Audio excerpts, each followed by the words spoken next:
উজ্জ্বল মুখোপাধ্যায় বহরমপুরের ছবিটা তুলে ধরবে, তার সঙ্গে হুমায়ুন কবির রয়েছেন। এখনো পর্যন্ত এই যে আদার্স ওয়ান নির্দল প্রার্থী হিসেবে হুমায়ুন কবির তিনি এগিয়ে রয়েছেন। হ্যাঁ,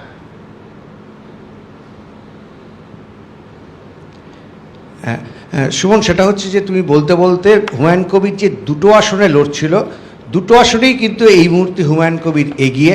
এবং মুর্শিদাবাদ জেলার এই মুহূর্তে যেটা খবর সেটা হচ্ছে অধীর চৌধুরী প্রথম রাউন্ডের পর বেশ কিছুটা পিছিয়ে গেছেন। এছাড়া বেশ কয়েকটা আসনে বিজেপি কিন্তু এগিয়ে রয়েছেন। সিপিএমের দুটো আসনে এখনো পর্যন্ত তারা এগিয়ে রয়েছেন। এই মুহূর্তে হুমায়ুন কবির আমার সঙ্গে রয়েছেন। যে দুটো আসনে আপনি লড়াই করছিলেন দুটোতেই আপনি এগিয়ে, কি বলবেন?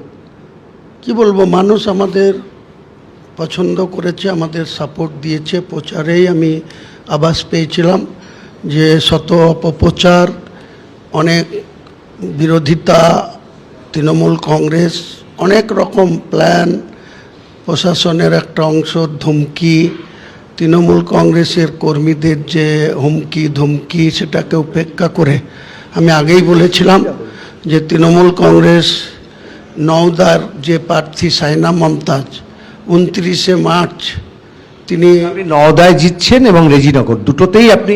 আমি 3 রাউন্ড শেষে 4 রাউন্ড রানিং, রেজিনগরে 7,000 ভোটে এগিয়ে আছি এবং 5,200 ভোটে নওদাতে এগিয়ে আছি। আপনি এগিয়ে রয়েছেন। আপনার দলের যারা প্রার্থী, আপনি দাবি করেছিলেন 70টা 80টা বা পরবর্তী ক্ষেত্রে 30টা, তারা কিন্তু এখনো পর্যন্ত কোথাও সেই অর্থে খাতাই খুলতে পারে, খাতা খুলতে পারেনি, এখনো লড়াই আছে। দেখুন অপেক্ষাকৃত কি হয়।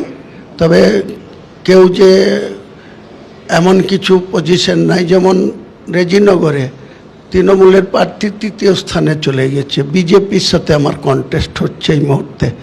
তেমনি নওদাতেও আমরা জিতব নিশ্চয়ই।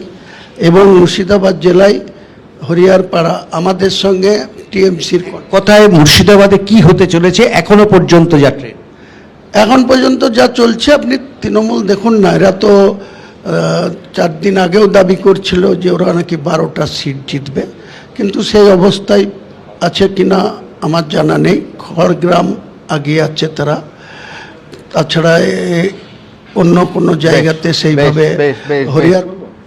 একেবারে অনেক ধন্যবাদ উজ্জ্বল। আমি দ্রুত একেবারে স্পষ্ট একটা ট্রেন্ড দেখতে পাচ্ছি, সেটা হচ্ছে কলকাতা এবং শহরতলি, যেখানে বহু কেন্দ্রে রীতিমতো যত সময় এগোচ্ছে পদ্ম ফুটছে, অর্থাৎ বিজেপি প্রার্থীরা এগিয়ে যাচ্ছেন। এবিপি আনন্দ, এগিয়ে থাকে, এগিয়ে রাখে।